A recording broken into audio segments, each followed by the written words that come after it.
नमस्कार। आज हम एक बहुत ही विशाल आयोजन पर गहरी नजर डालने वाले हैं, महाकुंभ 2025। ये दुनिया का सबसे बड़ा धार्मिक जमावड़ा माना जाता है।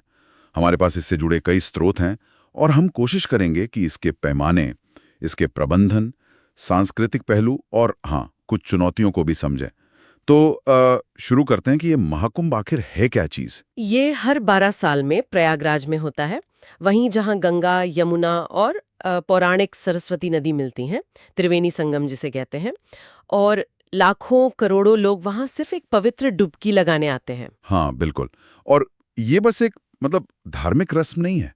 ये तो आस्था, परंपरा और इतने सारे लोगों का एक जगह इकट्ठा होना, उसका एक अनूठा मिश्रण है और ये सदियों से चला आ रहा है। अगर हम 2025 वाले आयोजन की बात करें तो ये 13 जनवरी पौष पूर्णिमा से शुरू हुआ था और 26 फरवरी महाशिवरात्रि तक चला।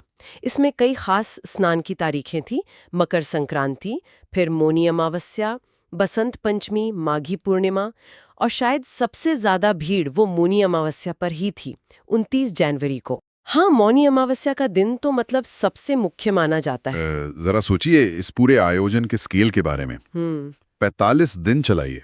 और अनुमान है कि संगम में करीब 6 करोड़ डुबकियां लगाई गईं। 6 करोड़, ये आंकड़ा ही अपने आप में अविश्वसनीय है ना? और एक और चौंकाने वाली बात है इसमें, कुछ स्रोतों के हिसाब से वो जो मौनी अमावस्या का समय था, उसके आसपास करीब 3 दिनों के लिए प्रयागराज की जो अस्थाई आबादी थी वो करीब 6 करोड़ पहुंच गई थी। 6 करोड़ 3 दिन में? हाँ, आप सोचिए, ये दुनिया के 41 देशों की कुल आबादी के बराबर है। अब प्रबंधन के नजरिए से सोचिए, ये कितनी बड़ी अभूतपूर्व चुनौती है। बिल्कुल, 6 करोड़ लोग एक जगह, कैसे संभाला गया होगा ये सब?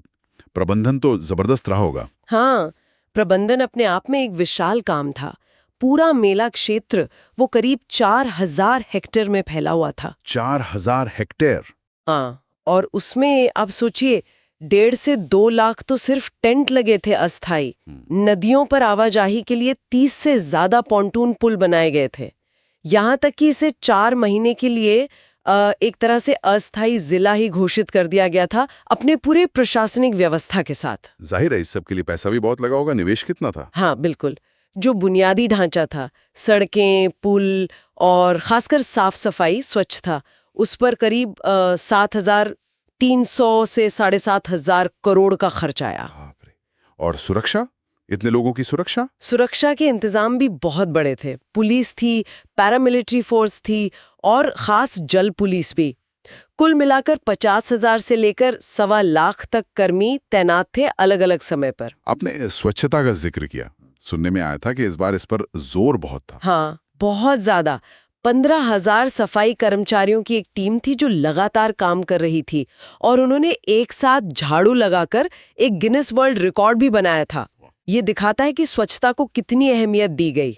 अच्छा, ये तो पारंपरिक आयोजन है, पर इसमें आजकल की तकनीक का भी इस्तेमाल हुआ है ना?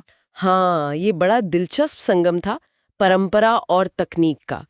करीब 2,500 से ज्यादा तो एआई वाले सीसीटीवी कैमरे लगे थे। एआई कैमरे? उनका क्या काम था? वो सिर्फ निगरानी नहीं कर रहे थे, बल्कि भीड़ के पैटर्न को समझ रहे थे।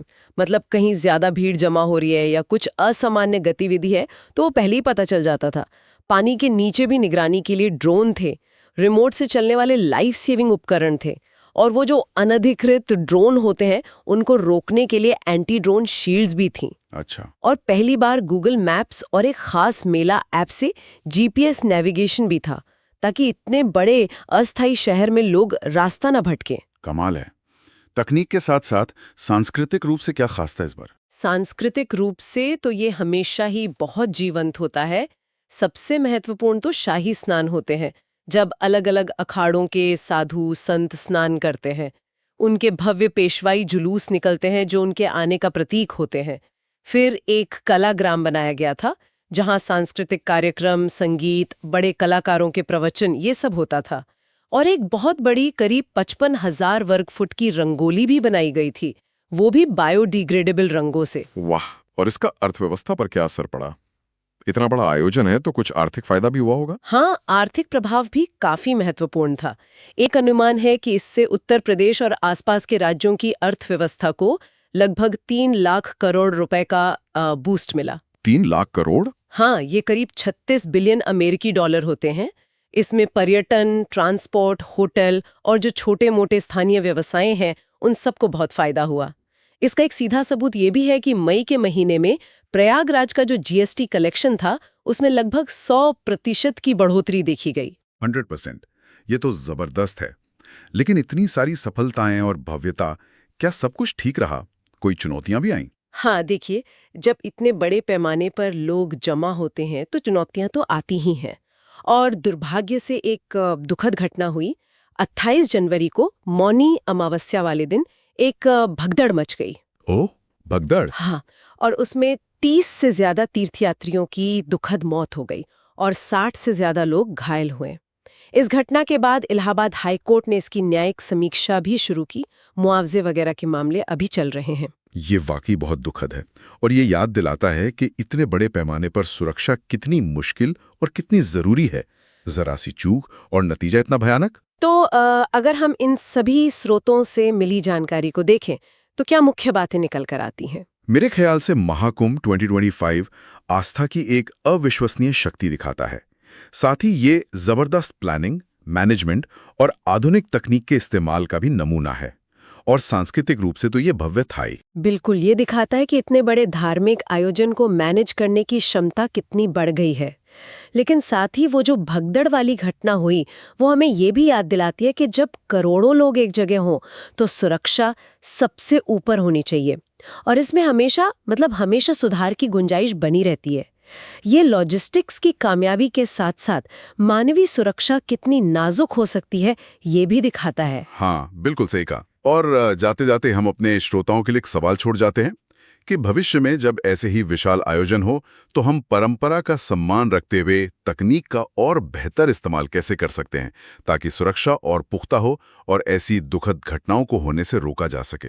इस पर सोचने की जरूरत है।